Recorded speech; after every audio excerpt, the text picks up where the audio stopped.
Hi guys, welcome to chapter 11 of Roald Dahl, Charlie and the Chocolate Factory. This one's called The Miracle. Sounds good. When we last left Charlie, he'd just found 50 pence lying in the snow and decided he was going to run into the newsagents. So let's find out what he did.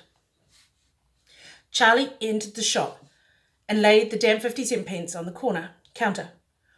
"One Wonka's Whipple Scrumptious Fudge Mellow Delight," he said, remembering how much he loved the one he had on his birthday. The man behind the counter looked fat and well-fed. He had big lips and fat cheeks, and very fat neck. The fat around his neck bulged all around the top of his collar like a rubber ring. He turned and reached behind him for the chocolate bar, and then turned back again and handed it to Charlie. Charlie grabbed it and quickly tore off the wrapper and took an enormous bite. Then he took another, and oh, the joy of being able to cram large pieces of something sweet and solid into one's mouth. The sheer blissful joy of being able to fill one's mouth with rich, solid food. Because remember, all he'd been eating was that cabbage soup. Day after day. Oh, you look like you really wanted that one, sonny, the shopkeeper said pleasantly. Charlie nodded, his mouth bulging with chocolate. The shopkeeper put Charlie's change on the counter. "Take it easy," he said.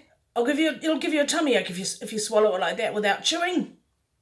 Charlie went on wolfing back the chocolate. Couldn't stop. And in less than half a minute, the whole thing had disappeared down his throat. He was quite out of breath, but he felt marvellously, extraordinarily happy. He reached out a hand to take the change, and then he paused. His eyes were just above the level of the counter. They were staring at the silver coins lying there. The coins were all 5-penny pieces. There were 9 of them altogether. Surely it wouldn't matter if he spent just one more. "I think," he said quietly, "I think I'll just have one more of those chocolate bars. Same kind as before, please." "Why not?" the fat shopkeeper said, reaching behind him again and taking another Whipple Scrumptious. Here he goes. What was it? A Whipple Scrumptious Fudge Mellow Delight. From the shelf, he laid it on the counter. Charlie, he picked it up and he tore off the wrapper. And suddenly, from underneath the wrapper, there came a brilliant flash of gold. Charlie's heart stood still. "It's a golden ticket!" screamed the shopkeeper, leaping about a foot in the air. "You've got a golden ticket! You found a golden ticket! Hey, would you believe it? Come and look at this, everybody! The kid's found a Wonka's last golden ticket! There it is! Right there in his hands!"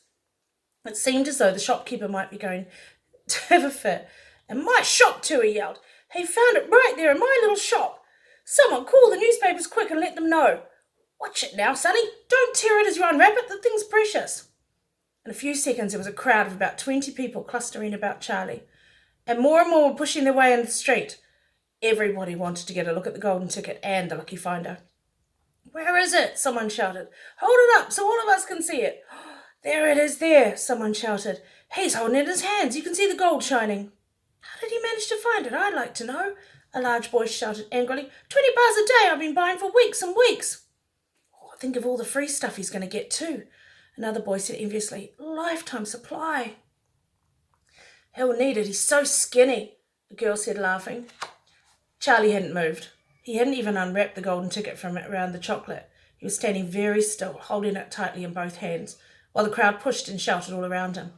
He felt quite dizzy. There was a peculiar floating sensation coming over him, as though he was floating up in the air like a balloon. His feet didn't seem to be touching the ground at all.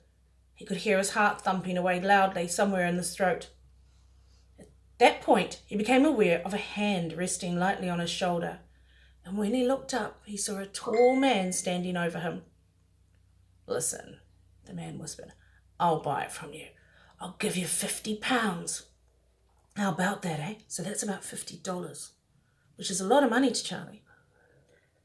"And I'll give you a new bicycle as well, okay?" "Are you crazy?" shouted a woman who'd been standing close. "Why, I'll give him £200 for the ticket." "You want to sell that ticket for £200, young man?" "It's quite enough of that," the fat shopkeeper shouted, pushing his way through the crowd. He took Charlie firmly by the arm. "Leave the kid alone, will you? Make way. Let him out." And to Charlie, as he led him to the door, he whispered, "Don't let anyone have it. Take it straight home quickly before you lose it. Run all the way. Don't stop till you get there, you understand?" Charlie nodded. You know something? The shopkeeper said, pausing a moment and smiling at Charlie. I have a feeling you needed a break like this. I'm awfully glad you got it. Good luck to you, sonny. Thank you, Charlie said, and off he went, running through the snow as fast as his legs could go. And as he flew past Willy Wonka's factory, he turned and waved at it and sung out, I'll be seeing you! I'll be seeing you soon! And 5 minutes later, he arrived at his own home. The end. I wonder what everyone at home's going to say. I bet they're going to be really excited. Okay, well, that's the end of the chapter, so I'll see you tomorrow. Ka kite anō, miss you.